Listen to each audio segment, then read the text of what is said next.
माघ शुक्ला एकादशी व्रत कथा जया एकादशी। धर्मराज युधिष्ठिर बोले, हे भगवान, आपने माघ की कृष्ण पक्ष की शक्तिला एकादशी का अत्यंत सुंदर वर्णन किया। आप स्वदेज, अंडज, उद्भिज और जरायुज चारों प्रकार के जीवों के उत्पन्न, पालन तथा नाश करने वाले हैं। अब आप कृपा करके माघ शुक्ला एकादशी का वर्णन कीजिए। इसका क्या नाम है, इसके व्रत की विधि क्या है और इसमें कौन से देवता का पूजन किया जाता है। श्री कृष्ण कहने लगे, हे राजन, इस एकादशी का नाम जया एकादशी है। इसका व्रत करने से मनुष्य भ्रम इत्यादि पापों से छूटकर मोक्ष को प्राप्त करता है तथा इसके प्रभाव से भूत, पिशाच आदि योनियों से मुक्त हो जाता है। इस व्रत की विधि को विधि पूर्वक करना चाहिए। अब मैं तुमसे पद्म पुराण में वर्णित इसकी महिमा की एक कथा कहता हूँ। देवराज इंद्र स्वर्ग में राज करते थे और अन्य सब देवगण सुखपूर्वक स्वर्ग में रहते थे। एक समय इंद्र अपनी इच्छानुसार नंदनवन में अप्सराओं के साथ विहार कर रहे थे और गंधर्व गान कर रहे थे। उन गंधर्वों में प्रसिद्ध पुष्पदंत तथा उसकी कन्या पुष्पवती और चित्रसेन तथा उसकी स्त्री मालिनी भी थे। मालिनी का पुत्र पुष्पवान और उसका पुत्र माल्यवान भी उपस्थित थे। पुष्पवती गंधर्व कन्या माल्यवान को देखकर उस पर मोहित हो गई और माल्यवान पर काम वाण चलाने लगी। उसने अपने रूप, लावण्य और हाव भाव से माल्यवान को वश में कर लिया। हे राजन, पुष्पवती भी अत्यंत सुंदर थी। अब वे इंद्र को प्रसन्न करने के लिए गान करने लगे, परंतु परस्पर मोहित हो जाने के कारण उनका चित्र भ्रमित हो गया।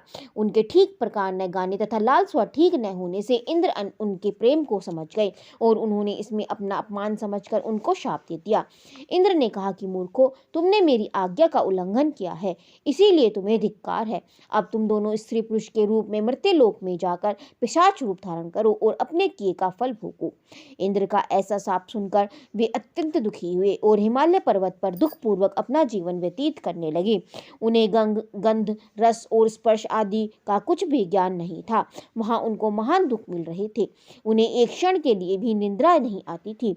उस जगह अत्यंत शीत था, इसमें उनके रोमांच खड़े रहते और दांत मारे शीत के बसते रहते। एक दिन पिशाच ने अपनी स्त्री से कहा कि पिछले जन्म में हमने कौन से पाप किए थे जिससे हमको यह दुखदायी पिशाच योनि प्राप्त हुई। इस पिशाच योनि से तो नरक के दुख सहना ही उत्तम है, अतः हमें अब किसी प्रकार का पाप नहीं करना चाहिए। इस प्रकार विचार करते हुए वह अपने दिन को व्यतीत कर रहे थे।